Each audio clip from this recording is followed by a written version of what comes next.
The day was Christmas Eve. The entire family was seated around the huge wood table that I inherited from my mother. The ham was warm, and the lighting was soothing. I had been in the kitchen for 2 straight days. The cranberry sauce was cold, the potatoes were perfectly creamed, and the pies, 2 pecans and 1 apple, were sitting on the counter behind me, chilling as they had for the previous 30 years. As usual, I was cutting honey-baked ham slices at the far end of a table when my 19-year-old granddaughter, Maya, glanced up from her phone and bellowed, "Old people shouldn't take up space." She was laughing, but not in a mean way. Rather, it was a joke she hoped would make her cousins laugh. And they did, loudly for some, cautiously for others. Erica, my daughter, who was her mother, simply rolled her eyes and continued to browse through her phone as if nothing had happened. However, I froze. I didn't recoil. She wasn't corrected by me. I didn't even inquire about her meaning. I simply grinned. For sometimes the sound of quiet speaks louder than any words you could ever utter. Every present beneath that glistening tree had come from me, but none of the people at that table were aware of this or had given it any thought. All of it was in an account under my name. The iPads, the shoes, the luxury purses, the spa coupons, and Maya's whole college tuition. I had never sought for gratitude, so they were unaware of that. I kept the fact that I spent half of my retirement to provide for Maya's future a secret from them. I never told them that I taught her to read, that I sobbed the night she got into UCLA, or that I even held her for hours at a time so Erica could work night shifts. Nobody was aware. However, something changed that evening when my own granddaughter made fun of me. When I glanced at her, I saw an adult who had forgotten how she arrived to her destination rather than a kid. So I discreetly got up, removed my apron, left everything on that table, including my pride, and went out the front door. They were unaware, however, that I was going to retract everything. Tell us where you're viewing from in the comments section before we begin. For more impactful tales, remember to like, share, and subscribe. I would have told you my life was complete before that night. Not ostentatious, not flawless, but complete. I'm Lorraine, a 65-year-old widow and retired librarian who, until recently, was the focal point of every birthday celebration, backyard cookout, and family holiday. I was the person who everyone relied on to keep things together and make things work, even though I was never the loudest person in the room or the one requesting attention. And I enjoyed it that way. My husband Walter passed away 9 years ago. Cancer. It took him in less than 6 months from diagnosis to goodbye. We'd been married for 40 years. He was the kind of man who always kept gas in my car and never let the garbage overflow. He called me Rainy, short for Lorraine, and told me I made the house feel like a home. After he died, I poured myself into the family, into staying useful. My daughter Erica was struggling to raise Maya on her own. Her husband walked out when Maya was 3. I moved in for a while, not forever, I told her. Just until she could catch her breath. That while turned into 5 years. I picked Maya up from kindergarten. I made her Halloween costumes. I taught her to read. At night, when Erica worked double shifts, Maya would fall asleep on my lap, her fingers curled around mine. I didn't mind. I never kept score. When I finally moved back into my own place, I still saw them every day. Sunday dinner was sacred. I made pot roast, mashed potatoes, and green beans the same way my mother did. And Christmas was mine. I went all out, garland on the banisters, pine candles in every room. I baked so many cookies, the house smelled like sugar for weeks. I didn't just give gifts, I gave memories. Handwritten letters tucked in envelopes, framed pictures, stockings customized with each person's name. But somewhere along the way, things shifted. It was slow, almost invisible, like a cold draft you ignore until you're shivering. Maya started rolling her eyes when I told stories. Erica stopped asking for my help with holiday planning. Conversations became shorter. My voice didn't carry the weight it used to. They called it being independent. I called it becoming invisible. Still, I kept showing up. I thought if I kept giving, they'd keep remembering that I mattered. The college fund was the biggest thing. Maya had worked hard. Straight A's, volunteer work, leadership awards. She earned every bit of it. But Erica couldn't afford the tuition, and Maya's scholarships only covered so much. So I stepped in. I sold Walter's old coin collection, liquidated an annuity we were saving for travel. Quietly, Without fanfare, I wrote a check for $42,000 and opened a separate account in my name for Maya's tuition. No one asked, no one knew. I just did it because that's what love looked like in my world. Not grand gestures, not Instagram captions, just quiet, consistent sacrifice. Sometimes I'd see a photo of Maya on social media, at her dorm, at a football game, on a beach during spring break, and I'd smile. She never tagged me, never called to say thanks. But I didn't need that. Or so I told myself, because love, I believed, was unconditional, until that night when I realized they didn't just forget what I'd done. They'd forgotten who I was. They still came to my house for Christmas because they liked the warmth, the food, the gifts, but not me. I had become the background noise to their lives. Still, I kept smiling. I kept cooking. I set the table with the good china. I pressed Maya's favorite linen napkins, and even made her a side dish of vegetarian stuffing because she stopped eating meat that year. I thought all of that meant something. I thought they saw me, but now I understand. They didn't see me. They only saw what I gave. And that was the last Christmas I would ever give them something they hadn't earned. I remember the first time I felt it. Not heard, not seen, just felt it.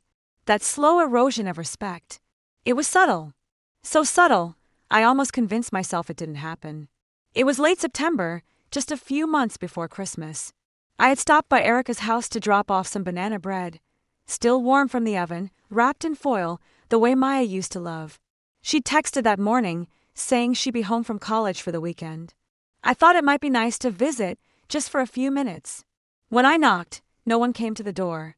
I waited, smiling, listening to the muffled sound of voices inside. Then the door swung open. Maya stood there in a crop top and oversized hoodie, phone in hand, mid-call with someone. Her face lit up for a second when she saw me, or at least I thought it did, and then quickly flattened into indifference. "Oh, hey," she said, one hand still cupping her phone. "My grandma just showed up with banana bread." "So retro, right?" she said into the phone, laughing. Her friend on the other end laughed, too. "I know, right?" Maya added before stepping aside and letting me in. Retro, like I was a VHS tape or a rotary phone, like I was a novelty. I smiled like always, tried to shake off the sting.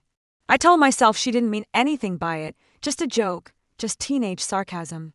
I walked in, handed her the loaf, and said, "I thought you might like a taste of home."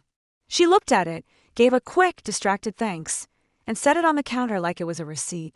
No hug, no real conversation. She kept her phone in her hand the entire time. Erica wasn't home. Apparently, she had a date. Maya mentioned it casually while scrolling through Instagram. "I think it's her third date with that guy from her yoga class. She said he's good with his hands," she said, laughing again. It felt like I had walked into someone else's life, like I was watching my own family from behind a pane of glass. Back when Maya was a little girl, she'd scream and run to the door when she saw me coming. She'd wrap her arms around my legs and say, "You smell like cookies, Grandma." Now I barely got eye contact. I sat down for a few minutes, tried to ask about her classes. She answered in one-word phrases. "Psych," she said when I asked about her major. "It's fine," when I asked how it was going. "Not really," when I asked if she needed anything. The conversation was thinner than tissue paper. Then came the moment I didn't know would stick with me. I complimented her outfit, a simple thing. "That color looks beautiful on you, Maya. It brings out your eyes." She looked at me and with a smirk said, "You'd be surprised how many guys on campus think so, too. Guess I got the good genes, huh?" It wasn't what she said. It was the way she said it. Like a dig cloaked in a compliment, like I was just the withered branch on the family tree she used to climb. When I stood to leave, she didn't walk me to the door. She didn't ask when she'd see me next. She just waved, eyes already back on her screen.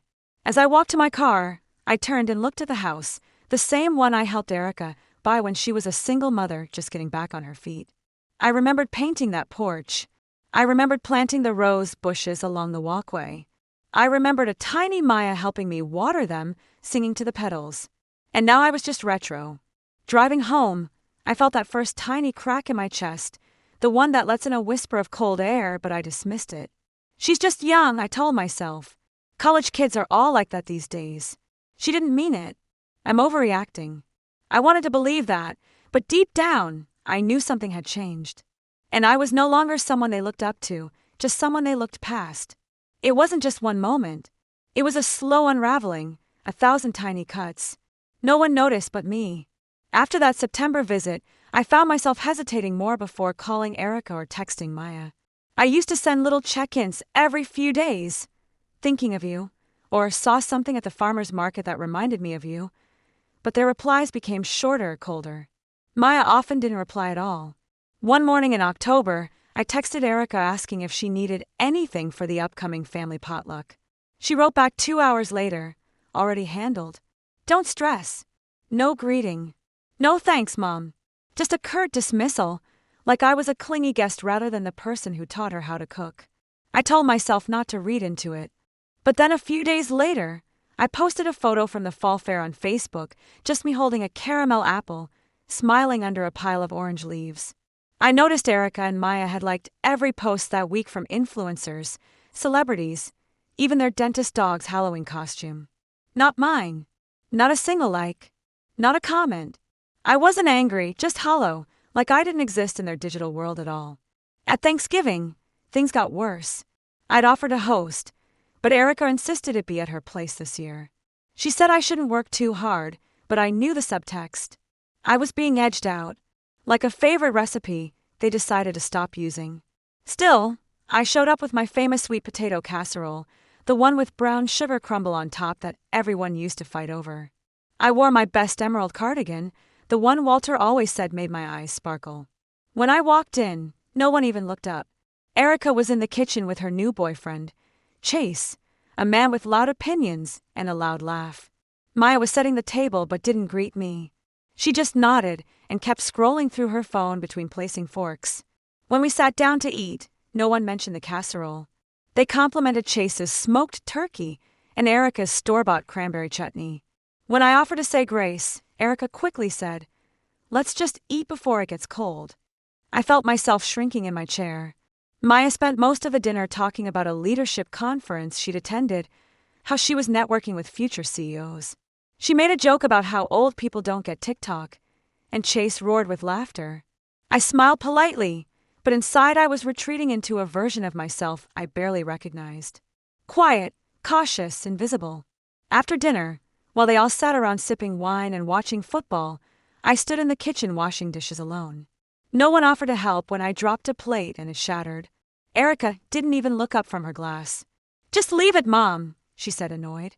"It's not a big deal." I bent down, my hands trembling, to clean up the shards. My knees ached, my eyes stung, and still no one moved. I started to feel like a burden in the very space I helped build, like I was tolerated, not treasured. The next morning, I woke up and found my phone full of Black Friday deals. I scrolled past ads for things Maya had asked for, noise-canceling headphones, a designer tote, concert tickets. I started making a list of gifts to buy for everyone, like I always did. But for the first time, I paused. What was I giving to people who no longer saw me? Love is not a transaction. I didn't need gratitude, but I needed meaning. I needed to feel like I mattered. Not just my casseroles, not just my money, not just the space I filled in a photo. As the days passed, that emptiness started showing up in places I couldn't ignore. In the way I stopped humming when I cooked. In how long it took me to get out of bed. In the photos I used to print and hang, now left in a pile on my desk. Even my garden, once my pride, started to wilt. I forgot to water it for a week. The roses turned brown at the edges. The lavender leaned sideways. It was as if the house itself knew I was fading. That's what it feels like to be slowly erased. Not yelled at, not attacked, just unseen. I wasn't angry. I wasn't heartbroken. I was disappearing and no one noticed. Christmas Eve arrived like it always had. Soft lights glowing in the windows, the scent of cinnamon and pine in the air, and music from my old stereo playing Nat King Cole's "Oh Holy Night." I had been up since 5 a.m. basting the ham and folding linen napkins into poinsettias. The house was warm and spotless. Every corner sparkled. Every plate was placed with intention. I even set Maya's seat with a tiny charm bracelet I found in a boutique months earlier, silver, delicate, with a tiny M on it. I wrapped it in tissue, slipped it under her napkin. I wanted the night to feel special. I wanted desperately to feel seen again. They arrived late as usual. Maya came in first, followed by Erica and Chase. Erica called out, "Sorry, Mom. Traffic was a mess." Without looking up from her phone, Maya breezed past me with a faint, "Hey," and tossed her coat onto my armchair like it was a coat rack. I told myself it was fine. I brought out the appetizers. They scrolled through their phones. I lit the candles on the table. No one noticed. Dinner started.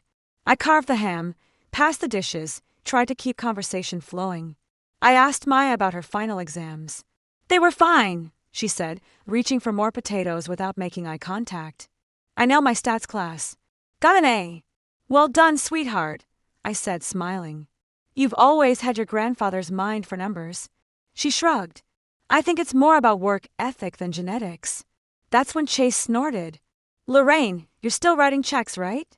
Maybe Ma can help you set up online banking this year." Laughter at the table. Erica chuckled. Even Maya cracked a smile. I forced a polite laugh. "I managed just fine. Thank you." But the worst was still coming.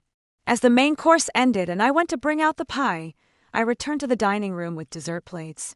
Just in time to hear Maya say, "Old people shouldn't take up space." Like, no offense, but sometimes it's like they don't even realize they're just kind of in the way. I stopped in the doorway. The words hung there, light as air and heavy as lead. Everyone heard it. No one corrected her. Erica sipped her wine and said nothing. Chase smirked. I looked at Maya, her face radiant, confident, laughing as if she had just said something clever. And in that moment, I didn't feel hurt. I felt erased. I placed the plates down without a word. I walked to the kitchen. I stood by the sink and stared out the window into the blackness of the backyard. My reflection caught in the glass. A tired woman with perfect curls, a pressed red sweater, and eyes quietly breaking. I wanted someone, anyone, to follow me to say, "Mom, that was out of line." Or, "Grandma, I didn't mean it like that." But no one came. No footsteps, no apology, no voice calling my name. So, I wiped my hands on a dish towel, walked back into the dining room, and looked at the table that had once felt like home. I didn't cry. I didn't scream. I just smiled. The kind of smile women wear when they've been hurt so many times they've learned to wrap pain in politeness. "Excuse me," I said softly. "I forgot something in the car." They nodded, distracted. Erica didn't even look up. Maya was already texting. I walked to the hallway, grabbed my purse and coat, and quietly slipped out the front door. The cold air hit my face like a wall, sharp and cleansing. I walked to my car in silence. Not one voice followed me. Not one person asked where I was going. Inside my coat pocket, my hand brushed against the envelope I had meant to give Maya after dessert. A final check, large enough to cover her spring tuition and books. I took it out, held it in my hands, and tore it in half. Right there on the sidewalk, under the glow of twinkling lights and falling snow, I shredded it into ribbons. Not out of anger, but clarity. I had given them everything. My time, my money, my memories, my space, and all they had given me was silence. I didn't go back that night. No one texted. No one called. I thought maybe Erica would check in. Maybe Maya would notice I hadn't returned for dessert, but my phone stayed quiet. At 11:48 p.m., I received a single group message in the family chat. "Erica, thanks for dinner, Mom. Everything was amazing. Love you." Maya added a gift of a dancing candy cane. That was it. I stood in my dimly lit kitchen, still wearing the red sweater I'd ironed that morning, and stared at the blinking message. I hadn't even been missed. Not really. My absence wasn't alarming. It was convenient. I looked around my house. The guest bedroom still had fresh sheets and a lit candle waiting for Maya. The stockings on the mantel hung full. Her charm bracelet was still under her folded napkin at the table. The pies sat untouched, and the gifts, perfectly wrapped, labeled in my best cursive, were still under the tree. I left everything exactly as it was and went to bed. But I didn't sleep. Not because I was sad. No, something deeper than that. I felt like the floor under my life had shifted just slightly. Enough that everything still looked the same, but nothing felt the same. Like I'd finally accepted a truth that had been whispering to me for years. I wasn't part of the family anymore. I was a placeholder, a background figure in photos they rarely printed. And if I left, really left, they'd adjust. They'd absorb the silence and move forward. The next morning, I got up, made a cup of tea, and sat at the kitchen table, watching the snow blanket the yard. It was beautiful, quiet, clean, undisturbed, and for the first time in a long time, so was I. There's something strange about grief when it stops begging to be noticed. Mine had settled into stillness. No more hoping for calls. No more checking for likes. No more lingering at the edges of their lives, waiting to be invited in. I made a decision that morning. I would stop showing up where I was only tolerated. I packed the gifts into a large tote bag, every candle, every scarf, every tech gadget Maya had requested. I placed the envelope for her tuition refund in the same bag. Then I loaded it all into my trunk and drove to the return counters, one by one. No drama, no ceremony, just quiet motion. When the bank opened, I visited the branch manager and closed the college fund account I had created in Maya's name. I requested a cashier's check for the full balance and had it reissued in mine. The clerk asked, "Would you like to inform the beneficiary of the change?" I smiled and shook my head. "No, I think she'll figure it out." That evening, I poured myself a glass of red wine and sat by the fireplace with a book I hadn't had time to read all season. The tree lights twinkled softly behind me, still casting a festive glow. I didn't take anything down. I wasn't punishing Christmas. I still loved it. I just didn't love what it had become. The following week, I sent a message to Erica. "Hi, sweetie. I'm going to take a little break from family gatherings for a while. I'm fine. Just doing some reflecting. Hope you and Maya are well." No response. Not that day. Not the next. But I wasn't hurt anymore. I didn't expect anything. I had finally stopped performing for an audience that never looked up from their phones. Days passed quietly. I walked through the park, cooked only for myself, and started writing in a journal I'd left untouched for years. I began to reintroduce myself to me, the woman I used to be before I became everyone else's support beam. I wasn't angry. That's what surprised me most. I just knew I was done begging to matter. Some people walk out of rooms, slamming doors. Others, like me, walk out so quietly that the sound they leave behind is louder than anything they could have said. I didn't disappear that night. I simply removed myself. And for the first time in a very long time, I felt the smallest flicker of peace return. The week after Christmas was always my favorite time of the year. It used to be filled with soft leftovers, good books, and quiet, sleepy mornings. But this year, the silence felt heavier than usual, dense, unforgiving. For the first time in decades, no one visited. No one called. The front door stayed shut. The guest slippers in the entryway remained untouched. Even the snow outside looked cruel. Not magical, not gentle, just cold. It was the silence that undid me. Not the kind that comes with peace, but the kind that makes the walls feel like they're closing in. One morning, I stood in the doorway of the spare bedroom, the one Maya used to sleep in, and found myself frozen. Her favorite quilt still lay folded at the end of the bed. A small ceramic lamp shaped like a rabbit still sat on the side table. I had kept it all these years. I walked over, sat on the edge of the mattress, and stared at the framed photo on the dresser. Maya, age 8, grinning with 2 missing front teeth and clutching a spelling bee trophy. I had printed that photo myself, paid extra for the matte finish so it wouldn't fade. I picked it up and ran my thumb over the glass. I couldn't understand where I had lost her. Was it gradual? Was there a moment I should have seen? A decision I should have made differently? Or maybe I was never really seen to begin with. That thought crushed me. It wasn't just about Maya anymore.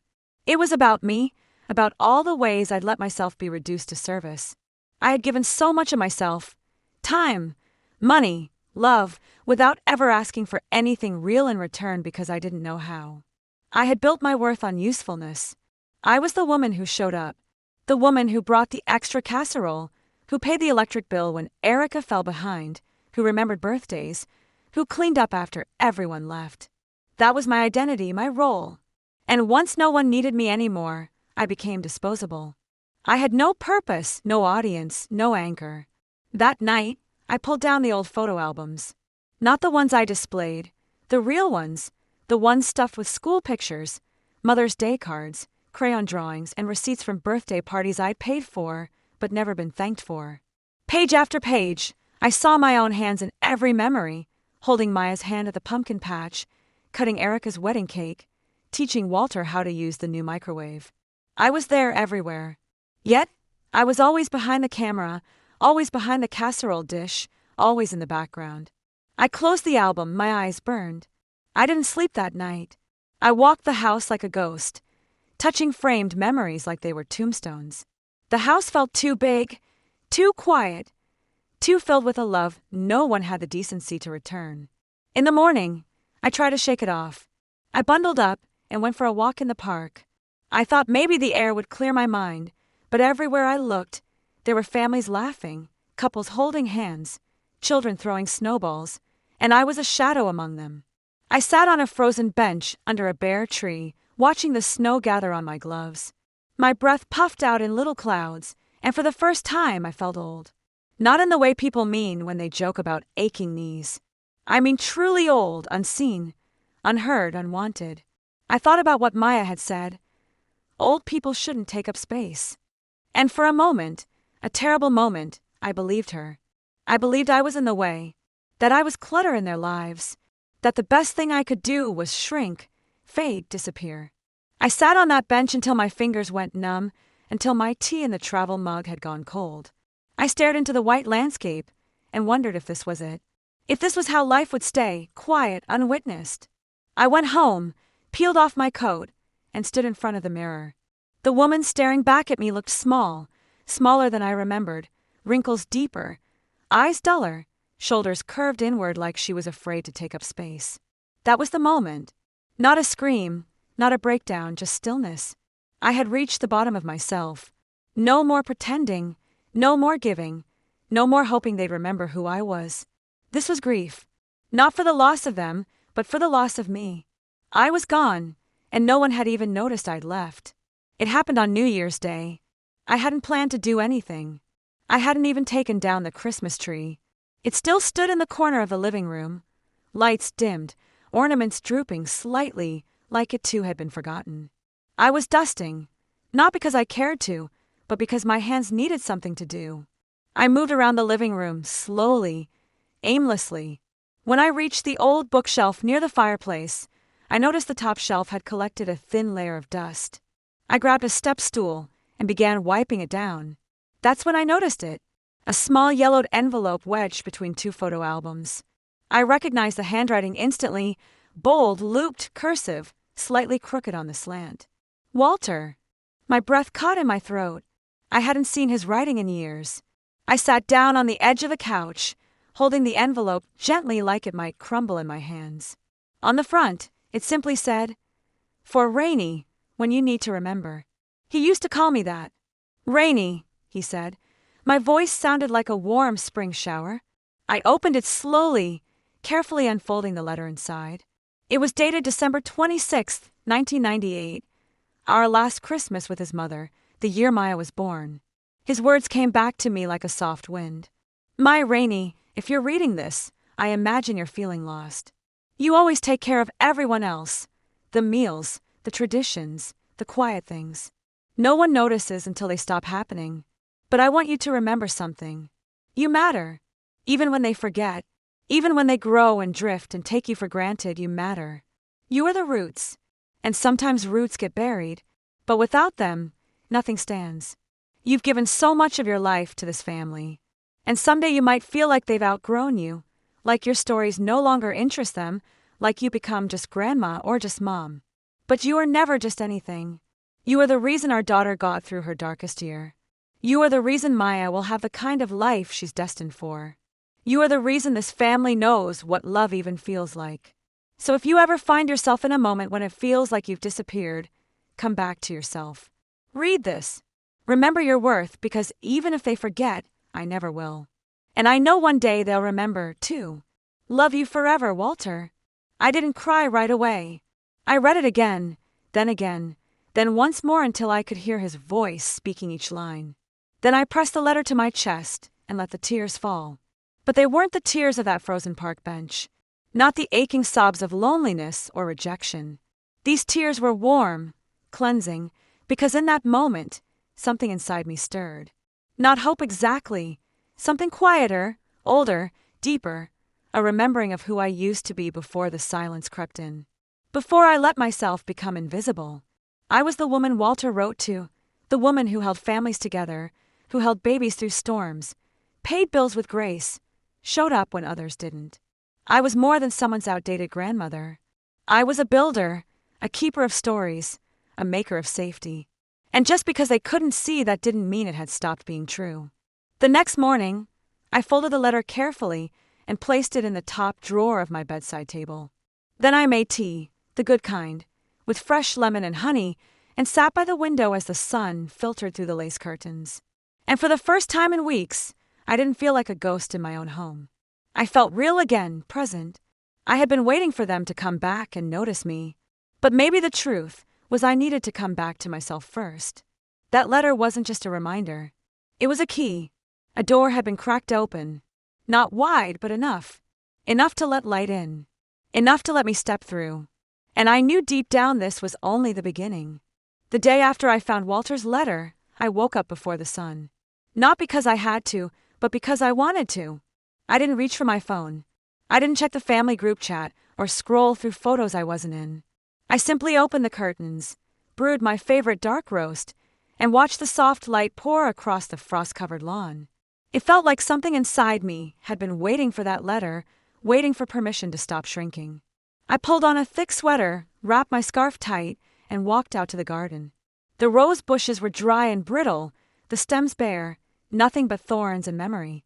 I stood there with gloved hands in my pockets, remembering how many summers the first spent pruning those roses, coaxing them to bloom, how Maya used to kneel beside me with her plastic watering can, pretending to help while mostly just making a mess. She used to call me her flower whisperer. I said it out loud just to hear the words again. Flower whisperer. The frost on the petals glistened.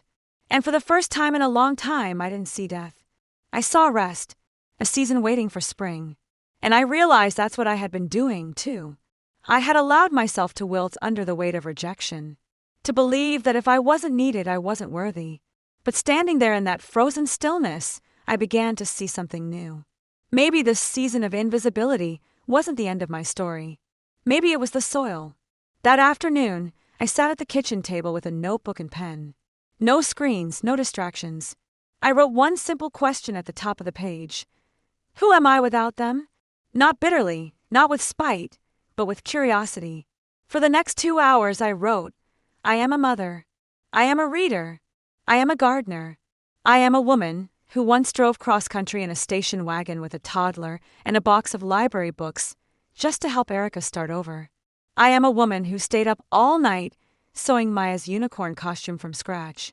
I am a woman who learned how to live alone after 40 years of being part of a we. I am a woman who once dreamed of writing a memoir and never did. I looked at the list. It wasn't long, but it was true. And for the first time in weeks, I felt proud of who I was, separate from what I gave. That night, I cooked dinner for myself. Just me. Not leftovers. Not something from the freezer. I set the table, lit a candle, poured a glass of wine. Not because anyone would see, but because I would. It felt like a small revolution. After dinner, I pulled out a box from the closet that I hadn't opened in years. Inside were old journals, fabric swatches from quilts I never finished, a binder labeled Book Ideas. I flipped through it. One title stared back at me in my own handwriting, The Quiet Woman, Stories No One Asks For. I laughed out loud. I had completely forgotten about that. But the phrase hit me differently now. Stories no one asks for. I had hundreds of them. Maybe it was time someone heard them, even if that someone was just me. The next morning, I dusted off my laptop, created a document, and began typing. The words weren't elegant at first, but they were mine. Every morning, I added a little more. Some days it was a story about Walter, others a reflection on motherhood. Sometimes I wrote about silence, or aging, or grief. But what surprised me most was how alive I felt doing it. Not because I was producing something, but because I was becoming something again. Maya hadn't called. Erica hadn't checked in. The silence hadn't changed. But I had. I wasn't waiting for their validation anymore. I had spent so long trying to be useful, needed, essential. Now I was just me, and it was enough. I didn't need a seat at their table to prove I still had value. I had built a new table, quietly, steadily, and this time there was only one chair, mine. The beauty of being underestimated is that no one sees you coming. That thought lived quietly in the back of my mind in the days following my awakening. I didn't announce any changes. I didn't write any angry letters or post any dramatic messages online. That had never been my way. I didn't want revenge. I wanted resolution on my terms. And the first step was reclaiming control over what I had once given away so freely. I began with the college fund. There had been a sizable amount left in the account even after I tore up that final check on Christmas Eve. I built that fund slowly over the years. Birthday checks I never cashed, retirement bonuses I never spent, little bits I had set aside when Maya was still in pull-ups and pigtails. After closing the account, I opened a new one. This time, not in Maya's name. This time, the beneficiary was a local community foundation that offered scholarships to first-generation college students, kids with dreams and no safety nets. The foundation director had soft eyes and a quiet voice when she asked, "Is there someone you'd like us to honor the fund in memory of?" I smiled and replied, "Yes, my husband, Walter. He always believed education was a seed, not a transaction." I left the office with a handwritten thank you card and a warmth in my chest I hadn't felt in months. It wasn't about spite. It was about reclaiming purpose. Next came the gifts. All those Christmas presents I had returned. I took the refunded cash and donated it to the local children's library, the one I used to volunteer at before Maya's tuition needs had pulled me elsewhere. When I visited, the children's librarian, Nora, greeted me like an old friend. "We've missed you," she said. "The kids still talk about your pirate hat from story time." She walked me through the underfunded reading room where shelves sat half empty and crayons were broken down to nubs. I made a quiet mental note of everything they needed. Later that week, I made a donation. Not flashy, just enough to cover new books, art supplies, and warm blankets for the reading corner. And I volunteered again, Tuesday afternoons, just like old times. The space welcomed me back like I had never left. No one asked what had changed. And I didn't explain, because that was the gift of silence. It gave me space to move without scrutiny, to build something that wasn't tied to anyone's approval. At home, I kept writing. The memoir project I had uncovered, The Quiet Woman, grew by the day. Every page I typed pulled me further from the shadow I had been living in and closer to the woman I remembered being. I wrote about raising AITA during lean years, about Walter's slow decline and stubborn grace, about finding strength in solitude. And I wrote about Maya, not to shame her, but to understand. Her cruelty had hurt deeply. But when I saw her through the lens of story, not just pain, I realized something important. Maya was not malicious. She was thoughtless, self-centered, yes, entitled, absolutely, but she was also a product of a world that taught her aging men irrelevance, that quiet love had less value than flashy affection. And while that didn't excuse her, it did explain her. Understanding her didn't change my boundaries, but it released me from bitterness. I didn't hate her. I just no longer gave her the power to define my worth. One afternoon, while organizing old paperwork in the back bedroom, I came across the deed to my house. My name sat on that line in thick black ink. Mine alone. A wave of pride washed over me. I had built this home, paid it off myself, hosted decades of love, meals, and memories under this roof. And I realized I didn't have to shrink myself to stay in their lives. I chose who enter the space now, not out of pettiness, but peace. So, I changed the locks quietly, without fanfare, not because I feared anyone, but because it was symbolic. A woman once gave away her keys freely, trusting they'd be cherished. Now, she held them with care. This was not a fortress. It was a sanctuary, and only those who saw its value would be welcomed back in. It didn't happen all at once, but slowly, almost imperceptibly, the weight in the room began to change. And for once, it wasn't resting solely on my shoulders. It started with Erica. She called one Monday afternoon while I was at the library sorting picture books with Nora for the weekly read-aloud. My phone buzzed in my coat pocket. I saw her name flash across the screen. Missed call. No voicemail. I didn't call back. Not out of spite. Just clarity. If she needed something urgently, she'd try again. If she didn't, then I wasn't going to chase breadcrumbs of conversation anymore. She didn't call again for 4 days. When she finally did, it was Saturday morning. I was in the garden trimming back some of the dead branches from my rose bushes. Winter was loosening its grip, and I could already see tiny green buds peeking through the brown stems. Life returning, 1 inch at a time. I answered, wiping my gloves on my sweater. "Hi, Mom," she said, a little breathless. "You've been hard to reach." "I've been busy," I replied simply. She paused. "I wanted to check on you. We missed you at New Year's brunch." I didn't know I was invited. That silenced her for a moment. "Well," she said, "Maya mentioned you've been distant lately. She's confused." I almost laughed. "Confused? I'm sure she is," I said gently. "But I imagine it's the first time she's had to wonder what I'm thinking." The conversation fizzled after that. No confrontation, just soft discomfort on her end and calm boundaries on mine. But something had shifted. For years, I had rushed to make things easier, smoothed every wrinkle, eased every tension. Now, I let the awkwardness linger. I didn't feel the silence. I didn't rescue her from the discomfort of having to examine her own behavior. And that silence, it spoke louder than any speech I could have made. A week later, Erica showed up at my door unannounced. I was baking lemon bars to take to the library for Volunteer Appreciation Day.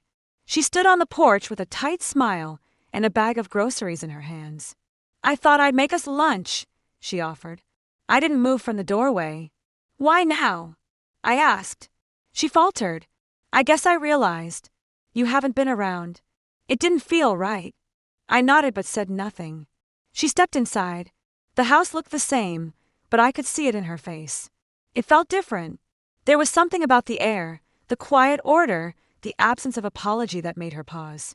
We sat in the kitchen while the lemon bars cooled. She tried to make small talk, asked about the library, the garden, my writing. I answered kindly but briefly. I didn't offer up my usual warmth. I wasn't cruel, just balanced. Eventually, she got to it. "I think Maya is struggling more than she lets on," she said. "College is intense. She's feeling a lot of pressure." I stirred my tea and waited. She said she feels like you've cut her off, that she doesn't understand what she did wrong. I tilted my head. She called me retro, said old people shouldn't take up space. She was joking. Erica said quickly, too quickly. "She was careless," I corrected. "There's a difference." Erica looked down at her hands. "She needs you," she murmured. I took a breath. She needed me when I was holding up her whole future. When I was quietly paying for everything, encouraging her, loving her without being asked. But when I stopped being useful, I stopped being visible. I leaned forward, my voice calm.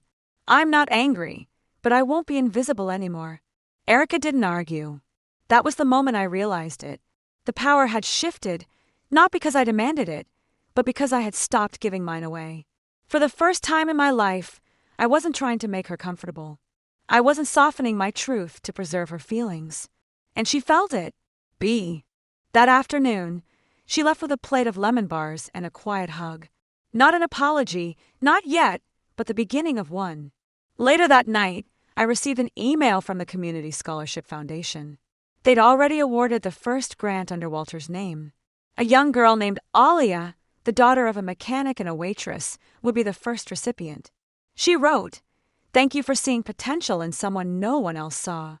I cried, not from sadness, but from fullness, because finally, I was giving to people who saw me back. And I wasn't begging for a seat at the table anymore. I was building something stronger, something rooted in choice, not obligation. And that was power. It was late March when I received the message. Not a phone call, not a knock at my door, just a simple text from Erica. "Maya wants to talk, only if you're open to it." I stared at the screen for a long time. I wasn't angry. I wasn't even surprised. Life has a way of looping around. But I also wasn't the woman who would drop everything just because someone finally noticed her absence. Still, I thought of Walter's letter, the line that stayed with me most.